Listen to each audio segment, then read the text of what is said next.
ఇంకా జలుబు తలనొప్పి ఒళ్ళు నొప్పులు ఏంటమ్మా?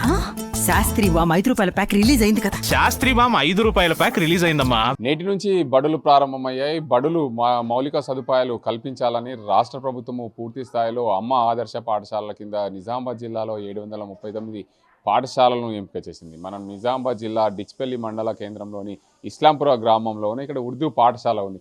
ఈ పాఠశాలలో సుమారు 64 మంది విద్యార్థులు ఉర్దూ మీడియం చదువుతున్న పరిస్థితి అయితే ఉంది. ఇందులో 3 టీచర్స్ కూడా ఉంటారు. దీనికి అంతటికి సంబంధించి ఈ ప్రభుత్వం అయితే మౌలిక వసతులు కల్పన దిశగా ప్రభుత్వం మంజూరు చేసిన డబ్బులు పూర్తి స్థాయిలో దాన్ని సద్వినియోగం చేసుకోలేకపోయింది. ఈ పాఠశాలకు సంబంధించిన ఎస్ఎంసీ కమిటీ కానీ దీనికి అంతటికి సంబంధించిన ఈ కాంట్రాక్టర్ అయితే పూర్తి స్థాయిలో పనులు అయితే చేయలేదు. చూడొచ్చు, బడులు అయితే ప్రారంభమయ్యాయి. దీనికి అంతటికి సంబంధించి ఫ్లోరింగ్ పూర్తి స్థాయిలో ఎక్కడ చేసిన దాఖలాలు. ఈ స్కూల్లో మాత్రం 3 గదులు ఉన్నాయి. 3 గదుల్లో మొత్తంగా 64 మంది విద్యార్థులు చదువుతారని చెప్తున్న పరిస్థితి అయితే ఉంది.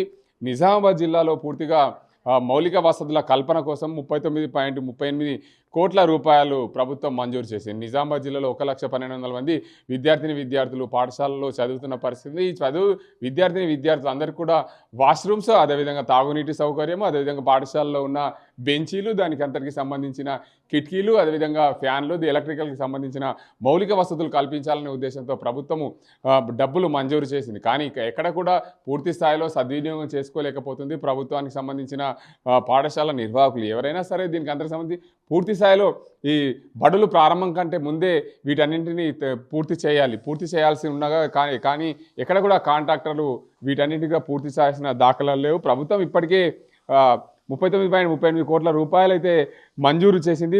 జిల్లా వ్యాప్తంగా 739 పాఠశాలలు అయితే అన్నీ ఉన్నాయి. పాఠశాలల్లో పూర్తి స్థాయిలో మౌలిక వసతులు కల్పించాలనే ఉద్దేశం మీద ప్రభుత్వం డబ్బులు మంజూరు. మనం ఈ పాఠశాలకు సంబంధించిన టీచర్స్ ఉన్నారు, వారిని అడుగుదాం. అసలు ఉర్దూ మీడియానికి సంబంధించి ఇక్కడ ఈ పనులు ఎందుకు ఆలస్యమైన అనే అంశానికి సంబంధించి మేడం చెప్పండి, మీరు ఈ స్కూల్ పేరేంటి?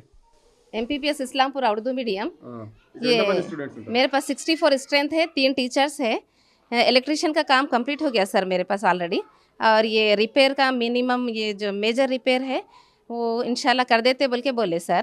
कौन है कांट्रैक्टर? कितना कांट्रैक्टर सर लेट हुआ हमको, असल तो मिल रहे नहीं थे, कोई कांट्रैक्ट ले रहे नहीं थे। इलेक्ट्रिशियन को दूसरा कांट्रैक्टर था, उन्होंने कंप्लीट करके चले गए। तो ये दूसरे स्कूल को कंप्लीट करने के बाद यहाँ पर सबसे लेट काम हुआ, नहीं तो हमारा भी कंप्लीट हो जाता था सर। कितना अमाउंट आया तुम्हारा स्कूल के लिए? सर 5.5 आया एक्चुअली। अब उसमें MB रिकॉर्ड करके कितना आता है इसका मुझे आइडिया नहीं है सर। स्कूल चालू होने से पहले काम करा देना बोल के बोले गवर्नमेंट। स्कूल चालू हो गया आज से और ये काम अभी तक नहीं हुआ, क्या करते हैं बच्चे लोग? कैसा पढ़ते हैं, कैसा करते थे? बिल्कुल सर, मेरे पास अकेलों के पास ही लेट हुआ ये, क्योंकि हमारे पास ही कॉन्ट्रैक्ट मिलने देर हुई। उन्होंने दूसरों का भी पकड़े, असल पहले दूसरे थे मेरे पास, उनको निकालने से मेरे पास लेट हुआ। दूसरे तरफ तो काम कंप्लीट हो गया हर जगह, मेरे को तो आइडिया है इस बारे में। मेरे पास एक लेट हो रहा, वो भी आके आज ही बात करके गए कि पूरा मटेरियल ला के डालते और 1-2-3 दिन में ये काम करा देते। आप लोग उसके बाद टॉयलेट का काम भी शुरू कर देते बोल के बोले। अभी टॉयलेट्स भी नहीं हुआ ना कंप्लीट? स्कूल में बच्चा लोग रहते, वो लोग के लिए कैसे जाते? स्कूल चालू हुआ? जी वही सर, इंशाल्लाह कंप्लीट कर देते बोल के बोले। మొత్తంగా చూసుకోవచ్చు, నిజామాబాద్ జిల్లాలోని ఇస్లాంపుర పాఠశాలలో దీనికి అంతటికి సంబంధించి మనమైతే ఈ పాఠశాలలో ఉన్నాం. ఇక్కడ వీటన్నింటికి సంబంధించి ఏదైతే ఇస్లాంపుర పాఠశాలలో ఉర్దూ మీడియం ఉంది, ఉర్దూ మీడియంకి సంబంధించి ఏదైతే ఇక్కడ టాయిలెట్స్ కూడా దీనికి అంతటికి సంబంధించి అక్కడ ఉన్న పరిస్థితి నెలకొంది. ఇక్కడ దీనికి అంతటికి సంబంధించి విద్యార్థులు బడులు ప్రారంభమయ్యాయి.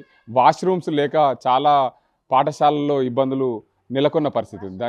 దానికి అందరికీ వాష్రూమ్స్కి సంబంధించి పూర్తి స్థాయిలో మౌలిక వసతులు కల్పించాలనే ఉద్దేశం మీద ప్రభుత్వం అయితే పూర్తి స్థాయిలో కసరత్తు అయితే చేస్తుంది. దీనికి అందరికి సంబంధించి మౌలిక వసతులు కల్పన దిశగా పూర్తి స్థాయిలో అసలు ఇక్కడ వాష్రూమ్స్ ఎలా ఉన్నాయి అంటే ఏదైతే ప్రభుత్వము దీనికి అందరికి సంబంధించి ఎక్కడైతే నిధులు మంజూరు చేసిందో పూర్తి స్థాయిలో వీటన్నింటినీ కూడా సద్వినియోగం చేసుకోలేకపోతున్నారని చెప్పచ్చు.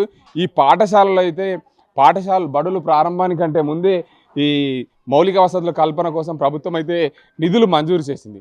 ఎక్కడ కూడా విద్యార్థులు ఇబ్బందులు పడకూడదనే ఉద్దేశం మీద ఇక్కడ ఈ పాఠశాలలో అయితే పూర్తి స్థాయిలో ఏర్పాటు చేయాలి, అన్ని మౌలిక సదుపాయాలు కల్పించాల్సిన అవసరం ఉంది. ఎక్కడ అయినప్పటికీ కూడా ప్రభుత్వము దీనికి అంతటికి సంబంధించిన కాంట్రాక్టర్లు పూర్తి స్థాయిలో పనులు పూర్తి చేయలేకపోవడం, దీనికి అంతటికి సంబంధించిన అధికారుల నిర్లక్ష్యమే కొట్టొచ్చినట్లు కనిపిస్తుంది. ఎందుకంటే రాష్ట్ర ప్రభుత్వము ప్రతిష్టాత్మకంగా తీసుకున్న బడుల్లో మౌలిక వసతుల కల్పన కోసం అమ్మ ఆదర్శ పాఠశాల కింద నిజామాబాద్ జిల్లాలో 739 పాఠశాలలు ఎంపిక చేసింది. అందులో పూర్తి స్థాయిలో 39.38 కోట్ల రూపాయలు నిధులైతే శాంక్షన్ చేసింది. దానికి అందరికి సంబంధించి ప్రతి పాఠశాలలో వాష్రూమ్స్, అదేవిధంగా స్కూల్కు సంబంధించిన డోర్సు, కిటికీలు, బెంచీలు, ఫ్యాన్సు, తాగునీటి సౌకర్యం, వీటన్నింటినీ కల్పన కోసం మరోవైపు ఏదైతే బడుల్లో ఫ్లోరింగ్ ఏదైతే ఖరాబ్ ఉందో వాటికి దాంతోపాటు ఎలక్ట్రికల్కి సంబంధించి ఫ్యాన్లు, ట్యూబ్ లైట్లు, వీటన్నింటి కూడా మౌలిక వసతుల కల్పన కోసం ప్రభుత్వం అయితే నిధులు మంజూరు చేసినప్పటికీ పూర్తి స్థాయిలో బడులు ప్రారంభమైనా ఇంకా పూర్తి స్థాయిలో పనులు పూర్తి కాకపోవడం ఇక్కడ కొట్టొచ్చినట్లు కనిపిస్తుందని చెప్పొచ్చు. ఏదేమైనప్పటికీ ప్రభుత్వం ఓవైపు పిల్లల కోసం మంచి చేయాలని చూస్తే మరోవైపు ఇక్కడ అధికారుల నిర్లక్ష్యమే కొట్టొచ్చినట్లు కనిపిస్తుందని చెప్పొచ్చు. ఇది ఇక్కడ పరిస్థితి. కెమెరా పర్సన్ అజీంతో Gangareddy, RTV Nizamabad.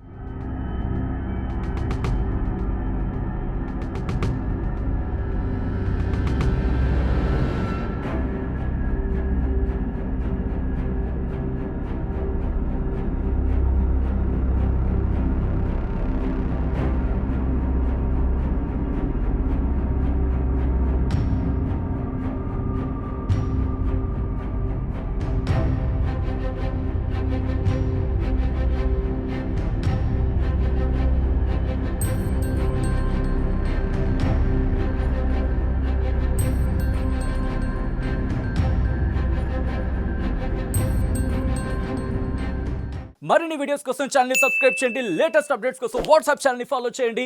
And link description లో ఉంది.